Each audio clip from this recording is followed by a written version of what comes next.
Let's not waste anyone's time. Here are 10 things that I wish I knew before buying a sim racing setup. Number 1, before spending loads on a setup, try it for free or at least for as cheap as possible. I think you'd be surprised on how many people spend hundreds, if not thousands, realize that they actually don't enjoy this hobby and then are left with their pockets empty. More so, you'll also be surprised on how many places have sims for you to try completely for free. Places like Micro Center, some Best Buy locations, car shows, exotic car dealerships, automotive body shops are all places that I've spotted some pretty nice setups in. Moreover, for just a little money, you can also get a great taste of this hobby in, for example, the Sim Racing Expo or at Sim Racing Lounges, and if you want something of your own, then you can always find great deals on Facebook Marketplace to get you up and running, all without destroying your wallet.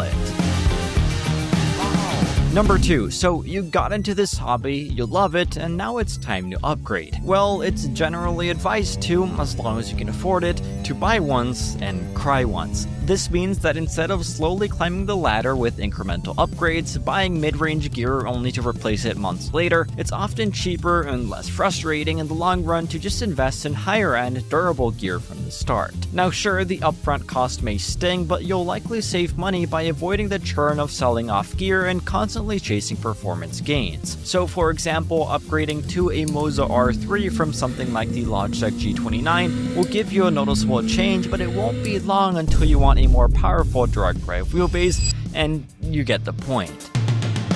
Now, on the subject of upgrading, it might be more sexy to upgrade your steering wheel and wheelbase, but it'll truly be more beneficial to upgrade your set of pedals first. You see, pedals, especially higher-end ones with load cell brakes, can dramatically improve your consistency, your braking technique, and your overall lap times far more than a fancier wheel can. Most newcomers don't realize how crucial brake feel and modulation are in racing, and how much time is lost or gained in the braking zone. So upgrading from a basic potentiometer-based pedal set to something like the MOZA CRP2s or higher-end hydraulic systems gives you a much more realistic feel and greater control. Now, it might not be as flashy as a cool wheel, but if you really care about performance, pedal feel and braking accuracy are where the biggest gains often come from.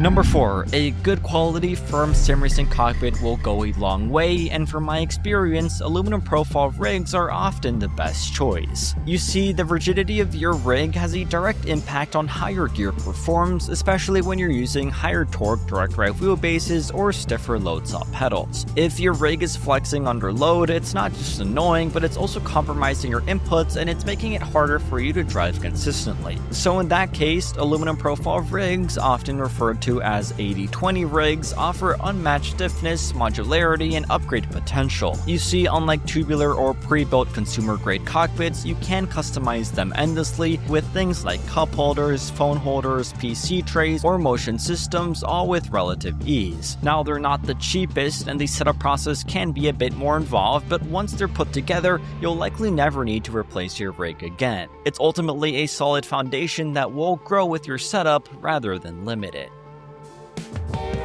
Now, number 5, comfort should be a priority in your sim racing setup. What this means is don't run excessively stiff brakes or high force feedback settings only because you can. Ultimately, you should be doing what's most comfortable and efficient for you. Remember, this isn't a gym contest, it's about endurance, consistency, and control. So if your brake pedal is so stiff that it causes knee pain after 20 minutes, or your force feedback is cranked so high that the wrists are sore after every session, you're not doing yourself any favors. High settings might feel more realistic to some, but realism doesn't mean physically exhausting yourself. So find yourself a balance that allows you to drive longer, stay consistent, and enjoy the experience without the unnecessary strain.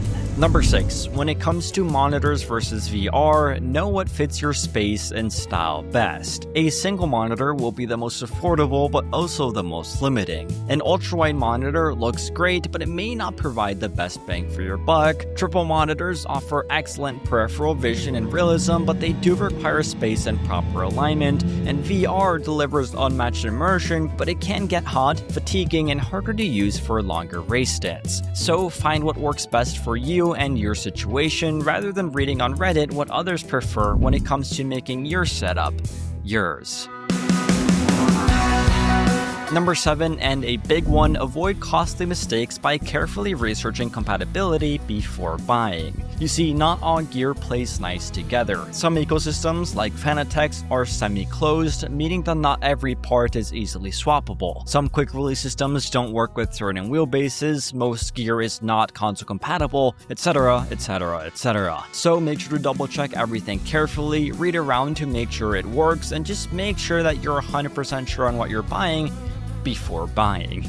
Number 8, sim racing is more mental than physical. You see, yes, having the right gear matters, but at the end of the day, the real performance gains come from your mindset, your discipline, and your ability to focus. You see, in the world of sim racing, you rely entirely on your visual and auditory cues, which makes mental endurance, consistency, and racecraft the most important thing. Learning to stay calm under pressure, avoiding frustration after mistakes, and managing race strategy over long stints will take you much further than upgrading to the latest gear. So if you're always chasing hardware performance but neglecting practice, you're leaving some serious pace on the table. So again, invest in your mindset just as much as your equipment, because your brain is ultimately the fastest upgrade.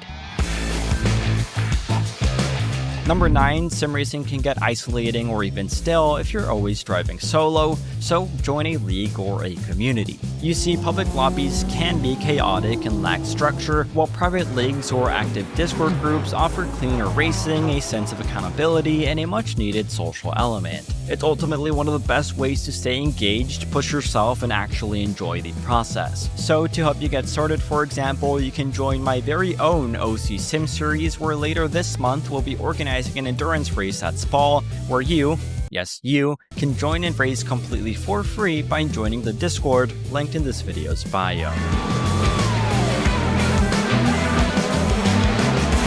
With that said, and finally number 10, in sim racing, it's never truly done, and that's also what makes it just so enjoyable. You see, the beauty of this hobby lies in the constant evolution. There's always a new mod to try, a new setting to refine, or a technique to master. So instead of stressing about having the perfect setup from day one, just learn to enjoy the process of building, adjusting, and growing. Every tweak is going to teach you something new, every upgrade feels earned, and every improvement on track is a reflection of your journey. So remember to just not rush it, lean into the experience and let the hobby grow with you, and that's where the real satisfaction comes from. Okay, so that's been 10. That's all. Leave a like if you've enjoyed, and goodbye.